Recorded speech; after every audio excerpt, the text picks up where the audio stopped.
Hello friends, हमारे YouTube channel welcome to परिधि education point में आप सभी क्लास 12 के विद्यार्थियों का स्वागत है। आज हम लोग साइंस स्ट्रीम के मैथ्स के अलावा अन्य सभी प्रश्नों को देखेंगे जो कि परीक्षा की दृष्टि से बहुत ही महत्वपूर्ण है। हमारा पहला प्रश्न है, भौतिकी में एक आँख की तुलना में एक जोड़ी आँख होने से क्या लाभ है। उत्तर हम लोग देख रहे हैं। एक जोड़ी आँख द्वारा दूरी की सही अनुमान लगाया जा सकता है। एक आँख बंद कर कलम में स्याही भरना, सुई में धागा लगाना कठिन होता है। इसके साथ वस्तु की त्रिविमीय स्थिति देखने के लिए दोनों आँख का महत्वपूर्ण योगदान होता है। नेक्स्ट क्वेश्चन है हम लोगों का, किसी संधारित्र में दूसरे चालक प्लेट की क्या भूमिका है। उत्तर है हम लोगों का, जब दो आवेशित चालक प्लेटों को एक दूसरे के नज़दीक लाया जाता है तो इनके विभव में कमी आती है, जिसके कारण इनकी धारिता बढ़ जाती है। यही कारण है कि दूसरे प्लेट को पहले प्लेट के निकट लाने से धारिता बढ़ जाती है। नेक्स्ट क्वेश्चन है हम लोग का, ध्रुवण तल से आप क्या समझते हैं।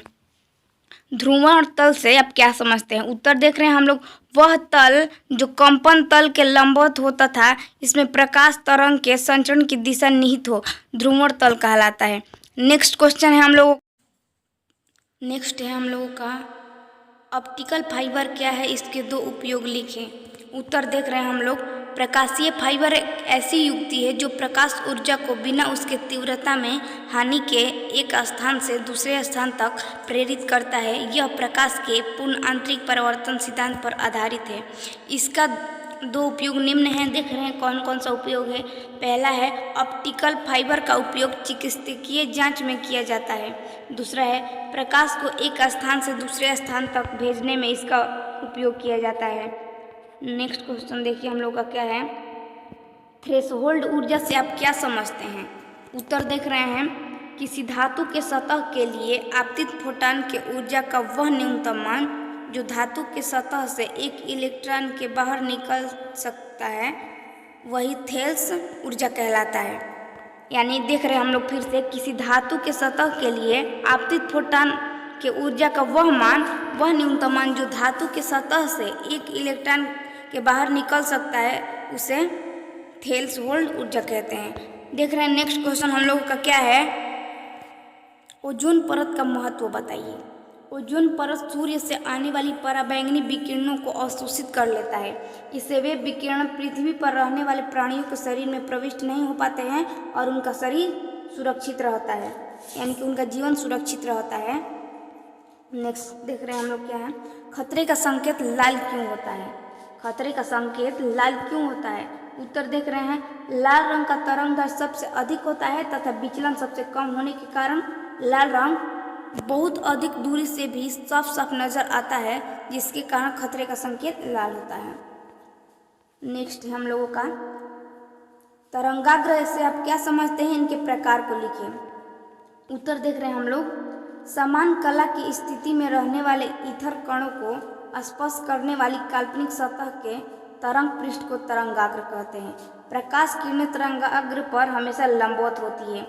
तरंगाग्र तीन प्रकार के होते हैं। पहला है गोलीय तरंगाग्र, दूसरा है बेलनाकार तरंगाग्र और तीसरा है समतल तरंगाग्र। नेक्स्ट है, हिंदी में है हम लोगों का क्वेश्चन आंसर, कौन कौन से पुनरुक्ति है, कवि ने यह प्रयोग किसके लिए किया है।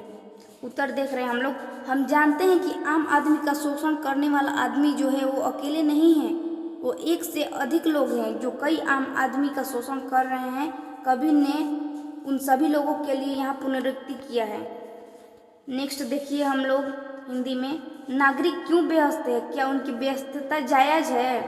उत्तर देख रहे हैं, नागरिक इसलिए व्यस्त है क्योंकि उन्हें विजयी सेना तथा शासक का स्वागत की तैयारी करना है। वे सब खुशी में झूम रहे हैं। उनकी व्यस्तता जायज़ नहीं है क्योंकि उन्हें तो वास्तविक स्थिति का ज्ञान नहीं है। उन्हें नहीं पता है कि वास्तव में उनकी जीत नहीं बल्कि हार हुई है। नेक्स्ट देख रहे हैं हम लोग, व्याकरण है, हिंदी व्याकरण, विशेषण किसे कहते हैं। जो शब्द संज्ञा शब्दों के गुण, संख्या, मात्रा आदि की विशेषता को बताता है, उसे हम लोग विशेषण कहते हैं। नेक्स्ट क्वेश्चन हम लोग देख रहे हैं, पुत्र के लिए माँ क्या क्या कर सकती है। पुत्र के लिए माँ क्या क्या कार्य कर सकती है। उत्तर देख रहे हैं हम लोग, एक माँ के लिए उसका पुत्र सबसे बड़ी दौलत होता है। अपने पुत्र के लिए माँ अनेक कार्य कर सकती है जो कि निम्न है। पहला देखिए हम लोग का क्या है, वह 9 माह तक उसे अपनी गर्भ में रखकर उसे जीवन प्रदान करती है। दूसरा है जन्म के बाद बड़े यत्न से अपने पुत्र का पालन पोषण करती है। तीसरा है वह स्वयं भूखी रहकर भी अपने पुत्र का पेट भरती है। चौथा है वह स्वयं गीले पर सोकर अपने पुत्र को सूखे पर सुलाती है। पांचवा है माँ अपने पुत्र के एक आवाज पर अपने सारे काम छोड़कर भागी आती है। नेक्स्ट है हम लोग का लोहा क्या है, इसकी खोज क्यों की जा रही है। उत्तर देख रहे हैं हम लोग, लोहा मेहनत का प्रतीक है। यह इंसान की जिंदगी में घुल मिल गया है। हर मेहनत करने वाले, परिश्रम करने वाली औरत लोहा है। इसकी खोज बिटिया को इसकी परख कराने के लिए की जा रही है। नेक्स्ट हम लोग का रसायन शास्त्र में अधिशोषक के सक्रियण से आप क्या समझते हैं, यह कैसे प्राप्त किया जा सकता है। तो देख रहे हैं हम लोग आंसर इसका, अधिशोषक के सक्रियण से अभिप्राय इसकी अधिशोषण क्षमता में वृद्धि करना है। अधिशोषक का सक्रिय निम्न प्रकार से प्राप्त किया जा सकता है। पहला है इसको सूक्ष्म विभाजित कर, दूसरा है इसकी सतह को खुरदरा बनाकर, तीसरा है पहले से अधिशोषित पदार्थों को हटाकर। नेक्स्ट है हम लोगों का प्रतिजनन क्षमता औषधि किसे कहते हैं। उत्तर देख रहे हैं, वे रासायनिक पदार्थ जिनका उपयोग महिलाओं में गर्भधारण को रोकने के लिए किया जाता है तथा जनन क्षमता को नियंत्रित करने में किया जाता है, प्रतिजनन क्षमता कहलाता है। नेक्स्ट है हम लोगों का फोटोसेल से आप क्या समझते हैं। उत्तर देख रहे हैं हम लोग, वह युक्ति या यंत्र जिसके द्वारा प्रकाश ऊर्जा को विद्युत ऊर्जा में रूपांतरित किया जाए उसे फोटोसेल कहते हैं। नेक्स्ट देख रहे हैं हम लोग, आध एकक कोशिका से आप क्या समझते हैं। उत्तर, वैसे एकक कोशिका जिसमें अवयवी कण जालक बिंदु कोशिका के केवल कोनों पर उपस्थित होते हैं उसे आध एकक कोशिका कहते हैं। जैसे यहाँ पे डायग्राम बना है, कोनों पर यहाँ पे देखिए बना है। नेक्स्ट देख रहे हैं हम लोग, अतः भागी इलेक्ट्रॉन से आप क्या समझते हैं। उत्तर देख रहे हैं, किसी भी तत्व के परमाणु के बाह्यतम कक्ष के अलावा अन्य अंदर वाली कक्षाओं में उपस्थित कुल इलेक्ट्रॉनों की संख्या को अंतःभागी इलेक्ट्रॉन कहते हैं या कोर इलेक्ट्रॉन कहते हैं। नेक्स्ट है हम लोगों का वैद्युत रसायन क्या है। वैद्युत रसायन क्या है, देखिए उत्तर हम लोग की, रसायन विज्ञान की वह शाखा जिसके अंतर्गत विद्युत ऊर्जा तथा रासायनिक ऊर्जा के परस्पर संबंधों का अध्ययन किया जाता है उसे वैद्युत रसायन कहते हैं। नेक्स्ट हम लोग देख रहे हैं, आदर्श विलयन एवं अनादर्श विलयन में अंतर स्पष्ट करें। बहुत वीवीआई क्वेश्चन है ये। उत्तर देख रहे हैं हम लोग, आदर्श विलयन इधर है, अनादर्श विलयन। आदर्श विलयन में हम लोग देख रहे हैं, यह विलयन राउल्ट के नियम का पालन करता है। इसमें है यह विलयन राउल्ट के नियम का पालन नहीं करता है। इसमें है दूसरा, विलयन बनाने की प्रक्रिया में एंथैल्पी परिवर्तन नहीं होता है। और इसमें है विलयन बनाने की प्रक्रिया में एंथैल्पी परिवर्तन होता है। इसमें देख रहे हैं नेक्स्ट तीसरा, विलयन बनाने की प्रक्रिया में आयतन परिवर्तन नहीं होता है और इसमें विलयन बनाने की प्रक्रिया में आयतन परिवर्तन होता है। ये दोनों एक दूसरे के विपरीत होते हैं। नेक्स्ट देख रहे हैं हम लोग, किसी तरल में अवाष्पशील विलय मिला दिया जाए तो उसमें वाष्प दाब में कमी आती है, क्यों।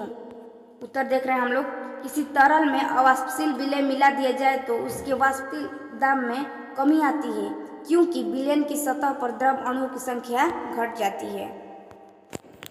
नेक्स्ट हमारा इंग्लिश में देख रहे हैं, how does the beloved waste the speaker life. Speaker की लाइफ को उसकी मासूका किस तरह बर्बाद करती है।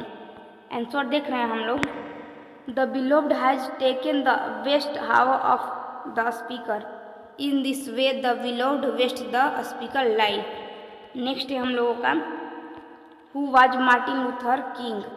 JR, मार्टिन लूथर किंग कौन थे, यानी इसका मतलब होगा मार्टिन लूथर किंग कौन थे। चलिए हम लोग आंसर देखते हैं कौन थे। Martin Luther King JR was a great author, a civil right activist and a Nobel prize winner. He fought against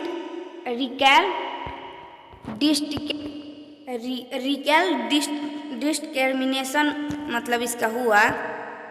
JR का मतलब हुआ जूनियर। यहाँ पे ऊपर जो हम लोग यहाँ पे देख रहे हैं ना, यहाँ पे JR का मतलब जूनियर हुआ। तो देख रहे हैं इसका मतलब आंसर का मतलब क्या है, मार्टिन लूथर किंग जूनियर एक महान भाषणकर्ता, नागरिक अधिकार कार्यकर्ता और नोबेल प्राइज के विजेता थे। उन्होंने नस्लीय भेदभाव के खिलाफ जंग लड़ी। नेक्स्ट हम लोग देख रहे हैं, यहाँ पे ट्रांसलेट इनटू इंग्लिश से देख रहे हैं हम लोग। पहला है, माफ़ करना, मुझे तुम याद नहीं हो। I am sorry, I don't remember you. 2 नंबर है, शिक्षकों का आदर करना चाहिए। We should respect the teachers. तीसरा है, मेरी परीक्षा चल रही थी। My examination was going on. चौथा है, क्या तुम्हें अंग्रेजी बोलना आता है? Do you know how to speak English. Next देख रहे हैं, वह एक अच्छा तैराक है। He is a good swimmer. उसने तुमसे क्या कहा? What did he say to you? Next है हम लोग का लास्ट क्वेश्चन है ये, जॉन मिल्टन एक महान कवि थे। John Milton was a great poet. इसी क्वेश्चन के साथ हम लोग का प्रश्न उत्तर समाप्त होता है। धन्यवाद।